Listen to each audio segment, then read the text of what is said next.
Alright YouTube, how's it going? Hope you're all good.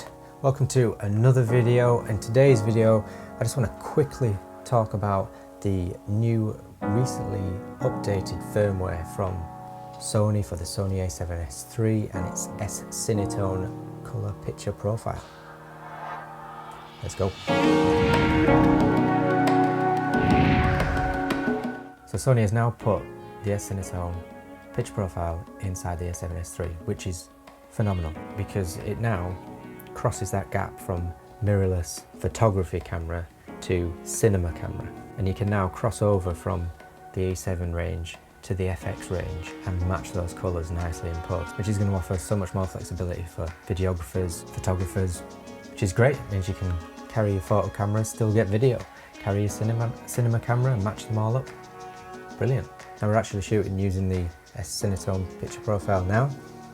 So I don't know what you think compared to my other videos, whether or not it looks any better. It's meant to be really good for the skin tones. Do I look beautiful?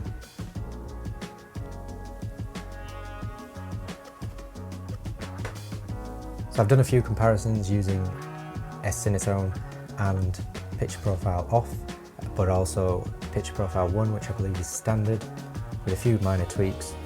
So we'll see what you think and how they compare and which one I'm going to use moving forward. So right off the bat, the first thing I noticed was I found S-CINETONE to be a little bit overexposed. Now it's probably user error, let's face it, probably is, but I still don't understand why picture profile off and picture profile 1 looked okay, using exactly the same settings. I don't know, maybe you can shed some light, comments below, let me know.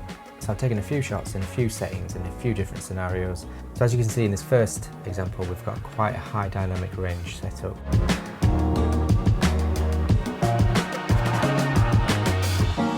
Now if we look at some of the examples for skin tone, S-CINETONE definitely looks better here.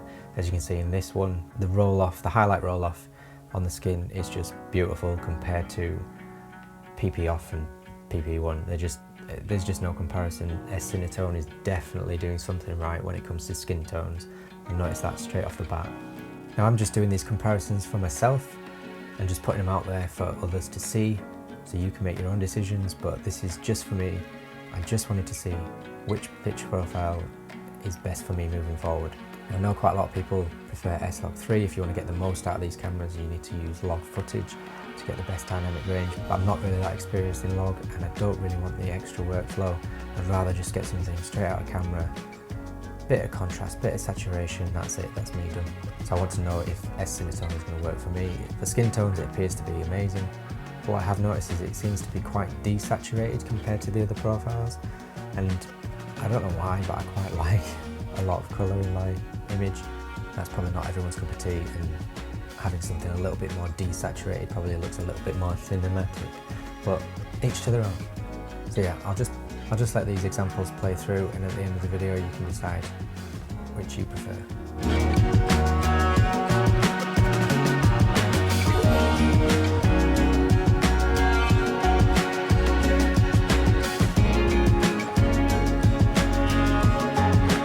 I really don't like how PP1 and PP-Off create such harsh shadows on the skin. S-CINETONE is much better here.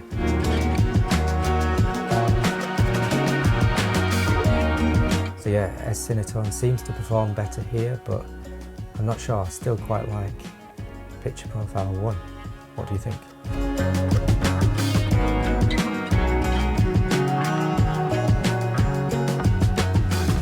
Picture profile 1 definitely looks better here.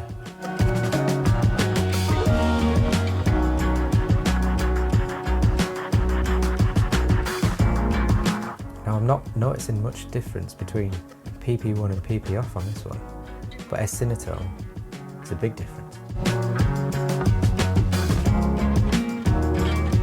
I don't know, to me S-CINETONE seems to be quite washed out here.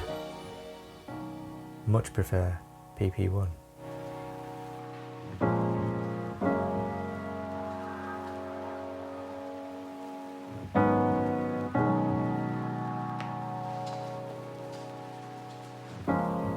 S-CINETONE for sure for this one. Now in low light here, I'm testing between the base ISO of S-CINETONE, which is 100, and the base ISO of PP-Off and PP1, which I believe is 80. And I'm just making my way up, going through a series of ISO ranges to see what the noise performance is like. I also have to thank my model, which is my girlfriend, or my fiancée, she'll kill me for that. She's doing a stellar job looking gormless at the camera. Poor thing. We were out here for hours. She's doing a good job though. Let her know, be nice in the comments below. Give her some props. If we go up to the top end, ISO 1600 is, I believe, PP1 and PP-Off's dual gain setting, and then 2000 is S-CINETONE's dual gain setting, so it should clean up better here at 2000. I really like how S-CINETONE performs in low light. I think that might be the one that I choose moving forward. So I hope you found this video helpful, I hope you got something out of it. Like I said, it's just for me, just an experiment, just to see if I would prefer S-CINETONE, and I think I do. I'm still a little unsure. It definitely looks better for skin tones. It is quite desaturated, but I suppose I could boost that up in post. The dynamic range, it does seem to blow out the highlights a little bit more than the other ones, but the highlight roll-off is nicer too, so yeah, I'm torn. Let me know what you think in the comments, and let me know if you're using this profile or if you're not even bothered. So I hope you found this video useful, and I hope you enjoyed it. If you did, please give it a thumbs up. It really helps out the channel. Consider subscribing if you want to see more videos like this. Leave a comment, hit the bell, all those things, and I'll see you in the next one.